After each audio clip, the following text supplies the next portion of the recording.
The reason we're going to be going to Durban is because the ITU Telecom World Conference 2018 is currently underway at the East Coast. The Department of Telecommunications and Postal Service is playing host to the prestigious annual event and exhibition forum. And for more on this, we're now crossed to our SABC senior producer, Spumelele Zondi. Spumelele, thanks very much for joining us.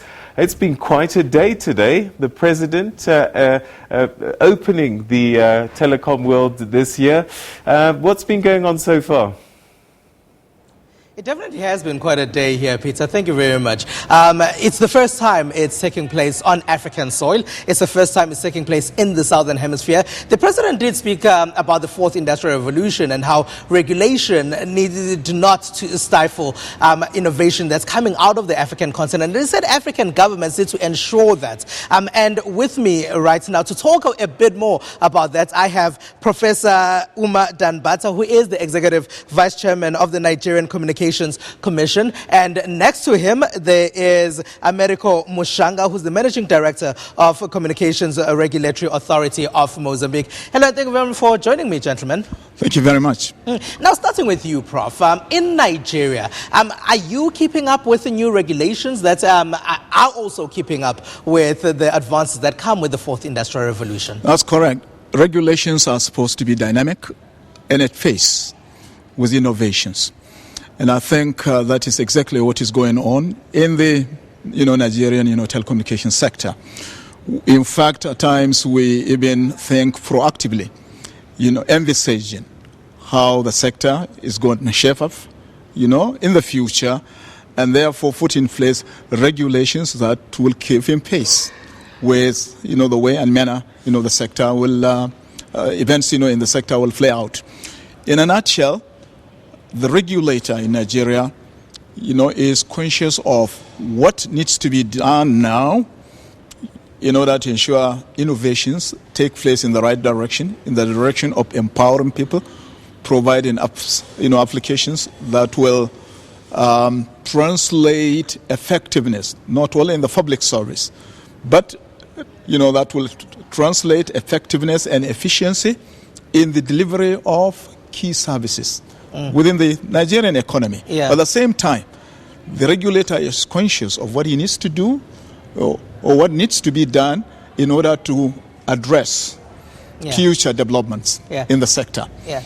Mr. Mushanga, moving on to Mozambique, how do you ensure that you move fast enough, but you also ensure that you are not careless in the regulation that you're coming up with? Yeah, the question that you are raising, it's very challenging.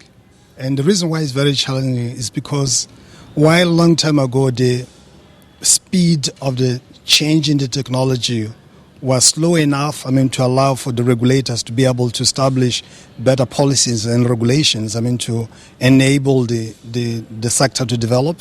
Today, we are in a situation in which there is a very big change. And secondly, we also have integration of various services and technology. So that means that we as a regulator, we need to be able to either create a regulation that enables, the development, there to be some sort of stability, but also we need to be able to adapt fast, not to stifle development.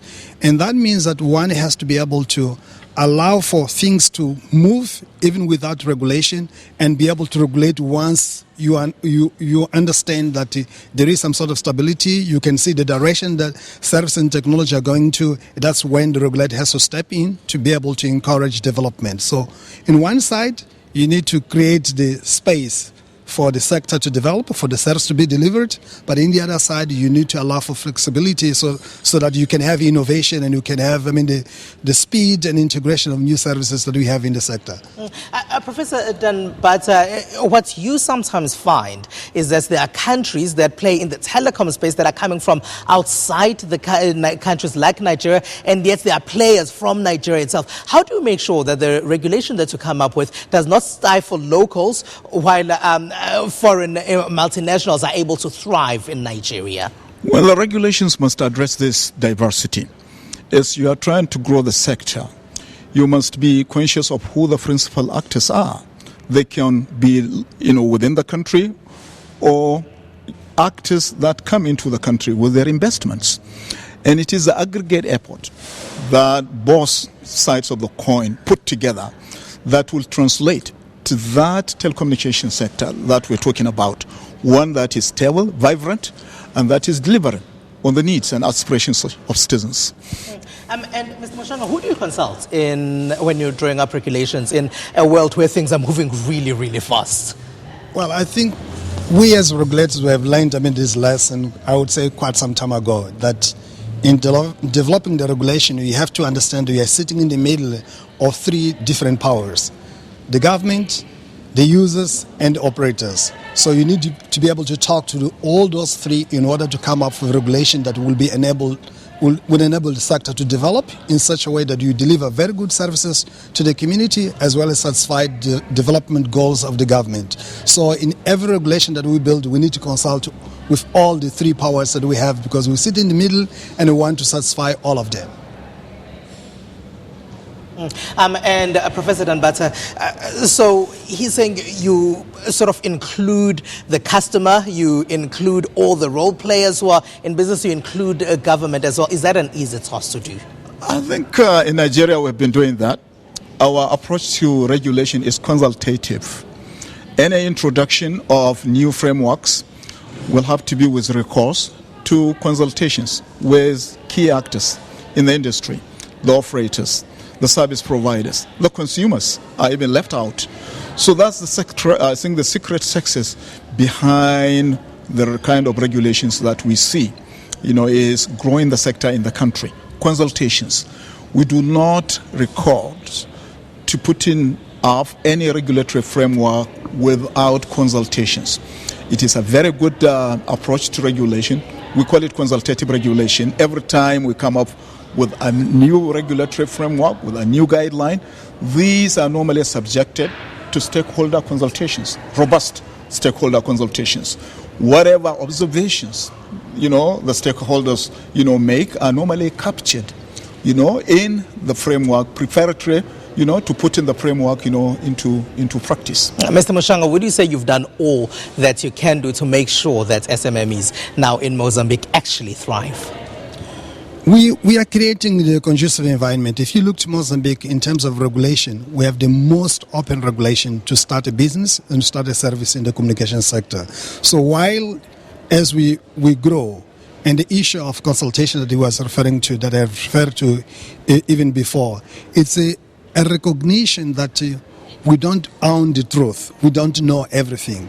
So we have to consult and we have to ensure that there is a participation of all the stakeholders in the process of building new regulation.